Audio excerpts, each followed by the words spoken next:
दोस्तों, सबसे पहले तो आप लोगों का हमारे YouTube channel math bye Kishan sir पर तहे दिल से बहुत बहुत स्वागत है।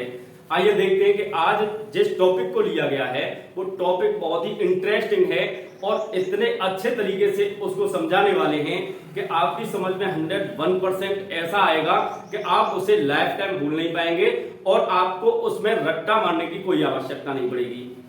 टॉपिक क्या है? टॉपिक है ट्रिग्नोमेट्री यानी त्रिकोणमिति। त्रिकोणमिति को हम इस टाइप से समझाने वाले हैं कि आप 101% उसे लाइफ टाइम याद रखेंगे, किसी भी कीमत पर नहीं भूल पाएंगे। देखिए, त्रिकोणमिति जैसा कि ये शब्द है, त्रिकोणमिति अगर लिखा जाए तो उसको इस टाइप से लिखेंगे त्रिकोणमिति। त्रिकोणमिति। तो देखिए, इस शब्द में इसका टोटल अर्थ छुपा हुआ है। अगर हिंदी शब्द की बात की जाए, हिंदी शब्द है त्रिकोणमिति, अगर इसका संधि विच्छेद कर दिया जाए तो इसका संधि विच्छेद 3 भागों में हो जाएगा। सबसे पहले त्रि और सेकंड पार्ट हो जाएगा इसका कोण और थर्ड पार्ट हो जाएगा मिति। अगर इनके शाब्दिक अर्थ की बात की जाए, अगर इनके शाब्दिक अर्थ की बात की जाए तो त्रि मीन्स क्या होता है? 3। कोण मीन्स कोण होता है एंगल, ठीक है ना, और मित मीन्स होता है मापन। मापन यानी मापना, ठीक है ना। तो यानी ऐसी आकृति, ऐसा फिगर जिसमें 3 कोण हो, जिसमें 3 कोण हो और उनका मेजरमेंट चले, उनका मापन चले, उसको कहते हैं ट्रिग्नोमेट्री यानी त्रिकोणमिति, ठीक है ना। अब बात आती है कि तीन भुजाएं किस आकृति में होती है? हमेशा त्रिभुज में होती हैं। किसमें होती है? त्रिभुज में होती हैं। अब यहाँ पे त्रिकोणमिति जो चैप्टर है उसमें किस 10th लेवल पे कहां तक बात की गई है कि ऐसा त्रिभुज बनाए जिसमें एक कोण 90 अंश का हो और बाकी दोनों कोण कैसे हो? न्यून कोण हो, ठीक है ना। अब देखिए, ऐसा त्रिभुज जिसमें एक कोण 90 अंश का होगा वो कैसा त्रिभुज होगा? समकोण त्रिभुज होगा। कैसा त्रिभुज होगा? समकोण त्रिभुज होगा। और तो यहाँ पे 10th लेवल पे केवल यहीं तक के लिए डिस्कस किया गया है कि 90 डिग्री का एंगल लिया जाए और उसमें बाकी जो दोनों कोण हैं वो न्यून कोण हो यानी 90 से छोटे हों। और तो ऐसी आकृति पे जितने भी क्वेश्चन है, जितने भी क्वेश्चन प्रॉब्लम है, वो टोटल सॉल्यूशन 10th लेवल पे दिया गया है। उसी लेवल पे हम इस टॉपिक को समझाने वाले हैं और उससे कुछ एक्स्ट्रा भी बताएंगे जो आगे के लिए आपके लिए काम आएगा। तो सबसे पहले जो त्रिकोणमिति शब्द का अर्थ है यानी 3 कोणों का मापन।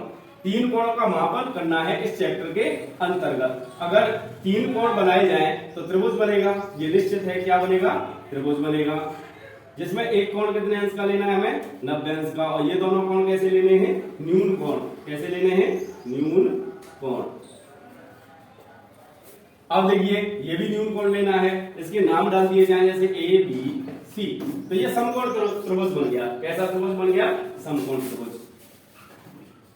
समकोण त्रिभुज, क्योंकि इसमें एक कोण 90 अंश का है, इस वजह से ये कैसा त्रिभुज बन गया? समकोण त्रिभुज। अब थोड़ा सा इससे हटके, ये तो हिंदी शाब्दिक अर्थ था त्रिकोणमिति, थोड़ा सा डिस्कस कर लेते हैं। जो इंग्लिश का वर्ड है वो है ट्रिग्नोमेट्री, TRIGONOMETRY। ट्रिग्नोमेट्री, इसका शाब्दिक अर्थ भी आपको हम एक एक शब्द समझा दें। सबसे पहले इसके पार्ट किए जाए तो इसके पार्ट भी कितने होते हैं? 3 होते हैं। कितने पार्ट होते हैं? 3 पार्ट होते हैं। सबसे पहला पार्ट ट्राई, सेकंड पार्ट गोन और थर्ड पार्ट होता है मेट्रॉन।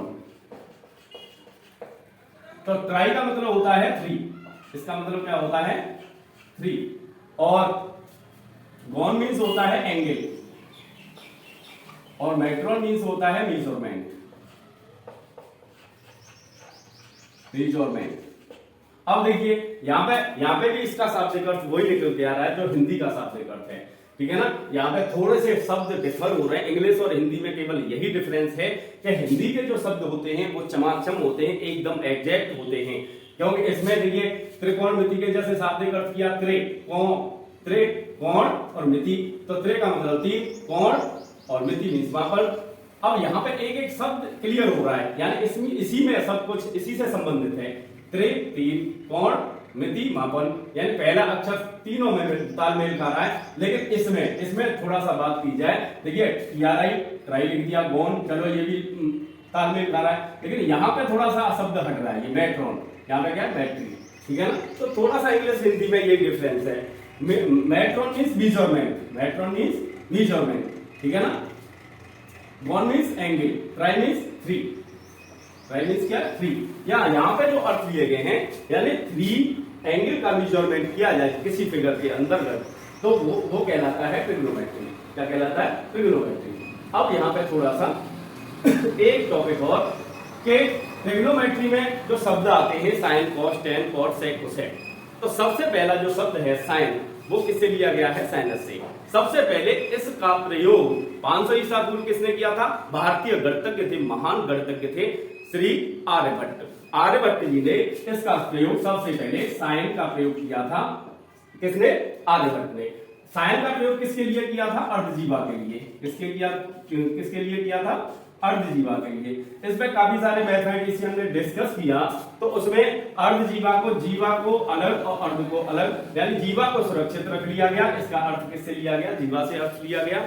और बाकी इस पर डिस्कस चलते रहे, आगे बहुत कुछ है। लेकिन हिंदी में आते हैं तो इसमें जो ट्रिग्नोमेट्री में जो मेजरमेंट चलता है समकोण त्रिभुज के अंतर्गत चलता है। और समकोण त्रिभुज में हम आपको बता देना चाहते हैं कि इसमें तीनों भुजाएं जो होती हैं, तीनों के नाम अलग अलग होते हैं। और नाम क्या क्या होते हैं, जैसे अगर ये केरी भुजा है, केरी भुजा है तो इसको कर्ण बोलते हैं। क्या बोलते हैं, कर्ण।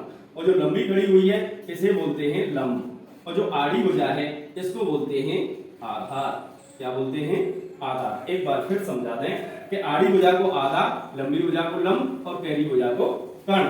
सीधा सा आपका अर्थ है। लेकिन इस कोण के लिए आधार यही होगा और लंब यही होगा। थोड़ा सा यहाँ पे ध्यान देना है कि अगर कोण चेंज कर दिया जाए, कोण ये लिया जाए, इस कोण के लिए हम कैलकुलेशन करें तो उसके लिए लंब ये हो जाएगा और आधार ये हो जाएगा। फिर इस फिगर को थोड़ा सा इस टाइप से बनाएंगे। लेकिन इस एंगल की बात की जाए तो आड़ी भुजा आधार, लंबी भुजा लंब और कैरी भुजा कर्ण। इसमें सबसे पहले क्या आता है कि इनसे संबंध, इनमें संबंध क्या होता है। देखिए त्रिकोणमितीय अनुपात होते हैं 6। त्रिकोणमितीय अनुपात क्या होते हैं, 6।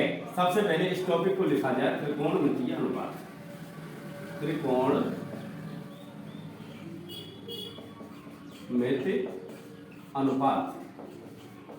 अब इसका अर्थ किया जाए, त्रिकोणमितीय अनुपात का मतलब क्या होता है, जैसे कोई भी त्रिभुज है, त्रिभुज की भुजाओं का कोण से संबंध, त्रिभुज की वो जो भुजाएं हैं उनका अनुपात किसके सापेक्ष निकाला जाए, किसी एक कोण के सापेक्ष निकाला जाए। त्रिभुज में किसी भी एक कोण के सापेक्ष अब भुजाओं का अनुपात निकाला जाए तो उसे बोलते हैं त्रिकोणमितीय अनुपात। ठीक है ना। अब त्रिकोणमितीय अनुपात कितने लिए गए, 6। कितने होते हैं, ये 6 होते हैं। सबसे पहले साइन, साइन के बाद में कॉस, इसके बाद में टेन, इसके बाद में कॉट, इसके बाद में सेक और सेक के बाद में कोसेक। ये 6 त्रिकोणमितीय अनुपात होते हैं। साइन, कॉस, टेन, कॉट, सेक, कोसेक 6 त्रिकोणमितीय अनुपात होते हैं। और 6 ही फॉर्मूला बनते हैं इससे। कितने फॉर्मूला बनते हैं, 6। ठीक है ना, 6 फॉर्मूला बनते हैं इससे। अब देखिए फॉर्मूला बनाने का तरीका इस टाइप से समझाने वाले हैं कि आपकी समझ में बहुत अच्छा आएगा। देखिए सबसे पहले लंब, कर्ण, आधार की बात की जाए तो अगर इंग्लिश का पहला अक्षर लिया जाए तो लंब के लिए एल आएगा और कर्ण के लिए क्या आएगा, के आएगा और आधार के लिए क्या आएगा, ए आएगा। ये कंफर्म है।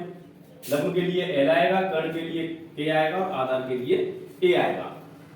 दूसरी चीज, अब इसमें हमें क्या याद रखना है, केवल याद रखना है एल ए एल, यानी लाल बटे कक्का, लाल बटे कक्का।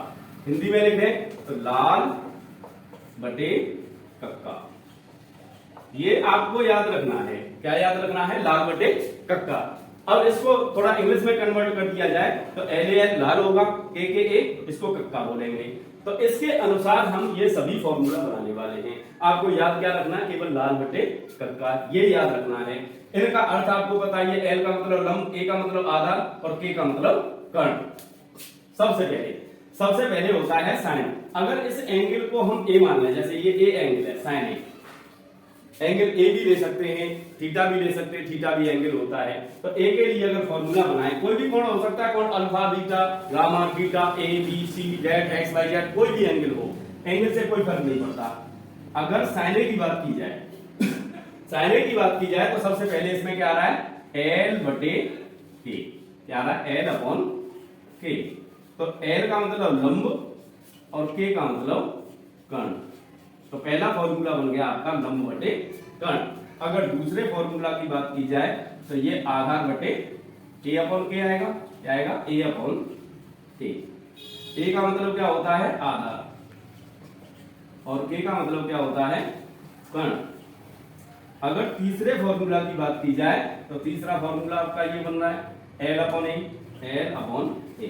एल का मतलब क्या होता है, लंब, और ए का मतलब क्या होता है, आधार। ठीक। अब चौथा फॉर्मूला जो है उसकी बात की जाए, कॉट ए फिर सेक ए फिर कोसेक ए। चौथे फॉर्मूले की बात की जाए तो यहां से स्टार्ट किया था हमने, यहां से स्टार्ट किया था और यहां पे एंड हो गया।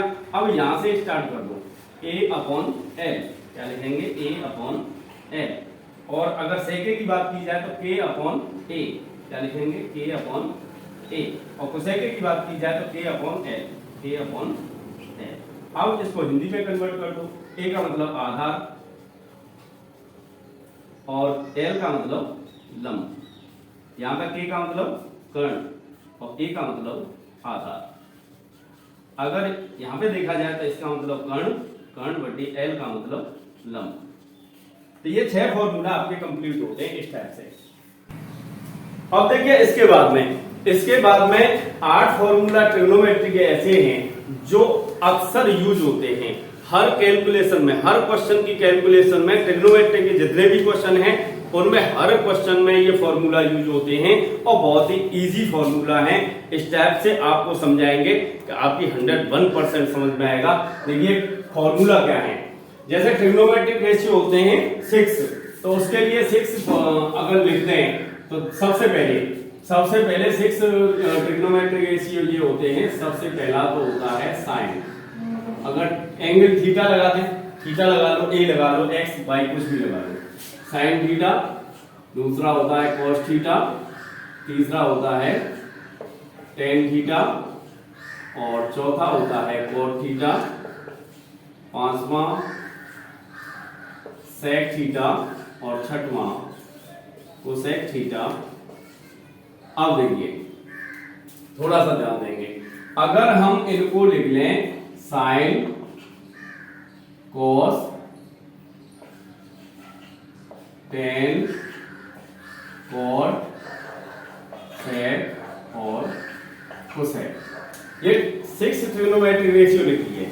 अब इसमें फॉर्मूला कैसे बनते हैं कि साइन थीटा इक्वल टू होता है, साइन थीटा इक्वल टू होता है 1 अपॉन कोसेक थीटा। क्या होता है, sine theta equal to 1 upon cosec theta, पहला फॉर्मूला। इसके बाद में कोसेक थीटा की बात करें तो कोसेक थीटा इक्वल टू होता है 1 अपॉन sine theta, sorry cos theta. Sine theta के बाद में किसका नंबर आया, cos theta. Cos theta equal to होता है 1 upon sec theta. Cos theta equal to क्या होता है, 1 अपॉन सेक थीटा। इसके बाद में टेन थीटा की बात करें तो टेन थीटा इक्वल टू क्या होता है, 1 upon cot theta, 1 upon cot theta. इसके बाद में कॉट थीटा की बात करें तो कॉट थीटा इक्वल टू होता है 1 अपॉन टेन थीटा। और सेक थीटा की बात करें तो सेक थीटा इक्वल टू होता है 1 अपॉन कॉस थीटा। और कोसेक थीटा की बात करें तो कोसेक थीटा इक्वल टू क्या होता है, 1 अपॉन साइन थीटा। तो ये 6 फॉर्मूला कंप्लीट हो गए, ठीक है ना, एक सेब जैसी आकृति बन गई। इसके बाद में 2 फॉर्मूला और इसमें स्पेशल हैं।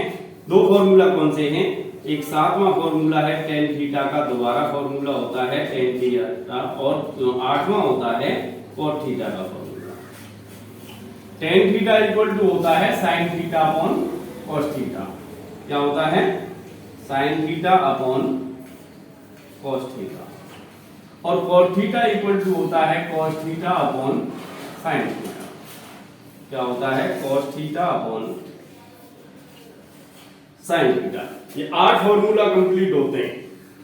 इस टाइप से फिगर बना लेंगे और फिगर को बना के इजीली आप ये 8 फॉर्मूला इजीली लिख सकते हैं। सबसे पहले साइन थीटा का, sine theta equal to 1 upon cosec theta. cos theta equal to 1 upon sec theta, tan theta equal to 1 upon cot theta. अगर tan के बाद में cot की बात की जाए तो cot theta equal to 1 upon tan theta, sec theta equal to 1 upon cos theta, cosec theta equal to 1 upon sin theta. और दोबारा फिर स्पेशल फॉर्मूला tan और cot के, तो tan theta equal to sin theta upon cos theta, और cot theta equal to क्या होता है cos theta upon sin theta. ये 8 फॉर्मूला कंप्लीट होते हैं, ये हर सवाल में यूज होते हैं। अब देखिए इसके बाद में स्क्वायर वाले फॉर्मूला हैं। अब स्क्वायर वाले जो फॉर्मूला हैं बहुत ही अच्छे फॉर्मूला हैं, अक्सर यूज होते हैं। देखिए किस टाइप से हैं। सबसे पहले अगर फॉर्मूला की बात की जाए तो ये फॉर्मूला होता है sine square theta plus cos square theta equal to 1। ये फॉर्मूला होता है sine square theta plus cos square theta equal to 1। अब इससे दो फॉर्मूला और बन जाते हैं पक्षांतर करके। जैसे दूसरा फॉर्मूला बनाए इससे, तो कौन सा बनेगा, अगर इससे साइन स्क्वायर थीटा को इधर ही रखें, कॉस स्क्वायर थीटा को इधर ले जाएं, तो क्या हो जाएगा sine square theta equal to 1 minus cos square theta. अगर तीसरा फॉर्मूला बनाए तो cos square theta equal to क्या हो जाएगा 1 माइनस साइन स्क्वायर थीटा। ये 3 फॉर्मूला कंप्लीट हो गए, 3 फॉर्मूला, एक फॉर्मूला उससे कंप्लीट हो गए। इसके बाद में फोर्थ फॉर्मूला है 1 plus tan square theta. 1 plus tan square theta equal to होता है सेक स्क्वायर थीटा। अब इसमें से भी 2 और फॉर्मूला बन जाएंगे। कौन से बनेंगे, देखिए अगर 1 को इधर रखा जाए, टेन स्क्वायर को उधर ले लिया जाए, तो ये हो जाएगा sec square theta minus tan square theta. छठवां फॉर्मूला इस टाइप से बनेगा कि टेन स्क्वायर को इधर ही रखा जाए, 1 को इधर ले भेज दिया जाए, तो tan square theta equal to क्या हो जाएगा सेक स्क्वायर थीटा माइनस 1। इसके बाद में 3 फॉर्मूला और हैं। एक 7वां formula 1 plus cot square theta, 1 plus cot square theta equal to क्या होता है कोसेक स्क्वायर थीटा। इनमें से 2 फॉर्मूला बन जाएंगे। एक 8वां ये बन जाएगा कि 1 को इधर रखा जाए, कॉट स्क्वायर को राइट साइड में भेज दिया जाए, तो ये हो जाएगा cosec square theta minus cot square theta. अगर 9वां फॉर्मूला कैसे बनेगा कि कॉट स्क्वायर को इधर ही रखा जाए, cot square theta equal to 1 को इधर भेज दिया जाए, तो ये हो जाएगा कोसेक स्क्वायर थीटा माइनस 1। तो ये 3 फॉर्मूला याद करने हैं केवल, और 3 फॉर्मूला के बाद में बाकी जो 6 फॉर्मूला ऐसे हैं जो उसी में से बन जाते हैं। देखिए अब इसके बाद में एक छोटा सा टॉपिक और है, और बहुत ही इंपॉर्टेंट, बहुत ही अच्छा टॉपिक है, जो बेस है ट्रिग्नोमेट्री के लिए। क्या है बेस। जैसे राइट एंगल ट्रायंगल बनाया हमने, क्या बनाया राइट एंगल ट्रायंगल। तो मैंने सबसे पहले क्या बताया था कि इसमें जो साइड होती हैं उनके नाम होते हैं, साइड होती हैं उनके नाम होते हैं। ये टेढ़ी भुजा कर्ण, लंबी भुजा लंब, और आड़ी भुजा आधार, ये नाम बताए थे। तो इसमें ये कोण नब्बेल्स का, और ये दोनों कोण कैसे हैं न्यून कोण। तो इसमें पाइथागोरस थ्योरम का जो फॉर्मूला है वो इसमें यूज होता है। जो फर्स्ट एक्सरसाइज है उसमें हर सवाल में ये फॉर्मूला यूज होगा। कौन सा फॉर्मूला है कि कर्ण स्क्वायर बराबर कर्ण स्क्वायर इक्वल टू लंब स्क्वायर प्लस आधार स्क्वायर। कर्ण स्क्वायर इक्वल टू लंब स्क्वायर प्लस आधार स्क्वायर। ये जो फॉर्मूला है ये फर्स्ट एक्सरसाइज के हर क्वेश्चन में यूज होगा।